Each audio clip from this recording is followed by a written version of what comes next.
Mit dem Namen Gruppe Wagner oder PMC Wagner verbinden wir sofort eine Sache, und zwar die Schlacht um Bachmut.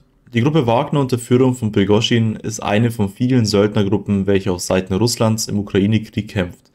Ihre Einheiten bestehen nicht aus regulären Soldaten, sondern aus Söldnern, die aus allen Bevölkerungsschichten als auch aus dem Gefängnis angeheuert wurden.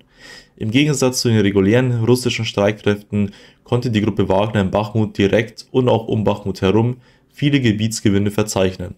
Zwar gelang dies unter irrationalen hohen Verlusten, da sie im Zeitraum der Schlacht über 20.000 eigene Tote vermeldeten, jedoch auch aufgrund ihrer Taktik, welche sich stark von der russischen Streitkräfte unterscheidete.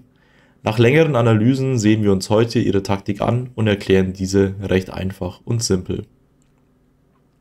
Der erste Unterschied ist einer, den ich schon öfter im täglichen Lagebericht oder im Lager-Livestream erklärte. Die Gruppe Wagner besitzt mehr Freiheiten als die regulären russischen Soldaten, deren Offiziere sich an die Regeln und Vorschriften der russischen Militärdoktrin halten müssen, welche eine Abwandlung der sowjetischen ist. Diese gelten aber nicht für Führungskräfte der Söldnergruppe, da diese recht flexibel vorgehen können und die ukrainischen Streitkräfte dabei ihre Verteidigung ständig anpassen müssen. In diesem kleinen Fallbeispiel verteidigt eine ukrainische Schützengruppe aus bis zu 12 Soldaten einen Graben, welcher zum Teil durch bewaldetes Gebiet und zum Teil durch ein Feld verläuft. Dies ist eine Situation, welche wir sehr oft im Krieg beobachten konnten. Die Ausrichtung des Grabens ist gegen Osten, da von dort der Feind anrücken wird. Die Schützengruppe besitzt, wie der Name schon sagt, Gewehre, Maschinengewehre und weitere Handfeuerwaffen, jedoch keine Fahrzeuge oder Waffen zur Fahrzeugvernichtung. Nun versuchen Söldner der Gruppe Wagner, diese Stellung zu nehmen. Schritt 1: Ausspähen aus der Luft. Drohnen sind zu einem vielseitigen Mittel in diesem Krieg geworden und auch Söldnergruppen sowie die regulären Streitkräfte machen sich davon einen Nutzen. Ein Drohnenpilot, der Söldner, späht im ersten Schritt die Stellung der Ukrainer aus. Seine Aufgabe ist es, so viele Informationen über die ukrainische Gruppe zu sammeln wie nur möglich. Also die Anzahl der Verteidiger, ihre Bewaffnung, ihre Anordnung der Struktur der Gräben und der Schützenlöcher und Unterstände. Mit diesen Informationen strukturieren die Söldner ihre Einheiten zu Angriffsteams um und dabei entscheidet sich deren Anzahl anhand der Informationen über die Verteidiger, um einen zahlenmäßigen Vorteil zu schaffen. Schritt 2: Artillerie. Sobald die Ergebnisse der Luftaufklärung ausgewertet wurden, wird Artillerie angefordert, um den Graben unter Beschuss zu nehmen. Unter Artilleriebeschuss nimmt die Kampf- und Beobachtungsfähigkeit der Verteidiger ab, was die Söldner natürlich ausnutzen, da sie jetzt selbst unter dem Schutz der Bäume und Vegetation bis wenige hundert Meter vor den Graben vorrücken können. Dies bleibt meist unbemerkt und ohne Widerstand, da die Verteidiger durch die Artillerie im Graben Deckung suchen müssen. Schritt 3: Positionieren und Vorrücken. Nach der Aufklärung aus Schritt 1 wurden Angriffsteams gebildet, welche nun auf die Gräben zulaufen. Das erste Team besteht in der Regel aus einem Späher, welcher die Aufgabe hat, Minen, Sprengfallen oder andere Hindernisse zu lokalisieren.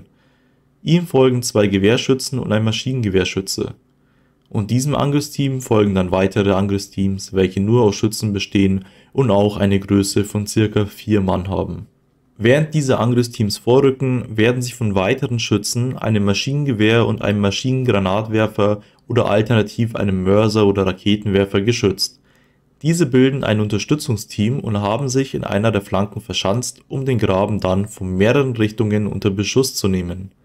Auch sie nutzen den Schutz der Vegetation, um nicht sofort aufgeklärt zu werden. Schritt 4: Der Angriff. Sobald das erste Angriffsteam kurz vor dem Graben angelangt ist, eröffnet das Unterstützungsteam das Feuer auf den Graben. Dadurch können die Angriffsteams noch weiter vorrücken, als sie es ohnehin schon sind. Durch das Unterdrückungsfeuer fällt es den Verteidigern schwer, sich auf die Angriffsteams zu konzentrieren, welche nun ebenfalls aktiv angreifen. In der Regel versuchen sie nun, den Graben direkt anzugreifen oder zu umgehen. Sobald sie dann nah genug am Graben sind, setzen sie oft Handgranaten ein, um die Verteidiger zu neutralisieren. In diesem Fallbeispiel konnte die Gruppe Wagner einen Graben erobern. Das Fallbeispiel ist natürlich nicht immer die Regel, aber so in etwa wurden die meisten Angriffe der Gruppe Wagner ausgeführt. Natürlich gibt es auch gewisse Flexibilität, da nicht jeder Graben gleich aufgebaut ist und nicht immer vom bewaldeten Gebiet umkreist ist. Falls Sie wissen wollen, wie die aktuelle russische Taktik in diesem Krieg aussieht und was Sie von der Gruppe Wagner übernommen haben, dann lassen Sie mir bitte ein Abo und einen Daumen nach oben da, da ich dann weiß, dass diese Videoreihe gut ankommt. Ansonsten hören wir uns wie immer in den täglichen Lageberichten oder im Community-Video, bei dem Sie selbst das Thema wählen dürfen.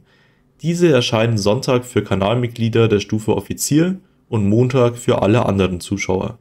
Damit bedanke ich mich wie immer fürs Zuhören und bis zum nächsten Mal.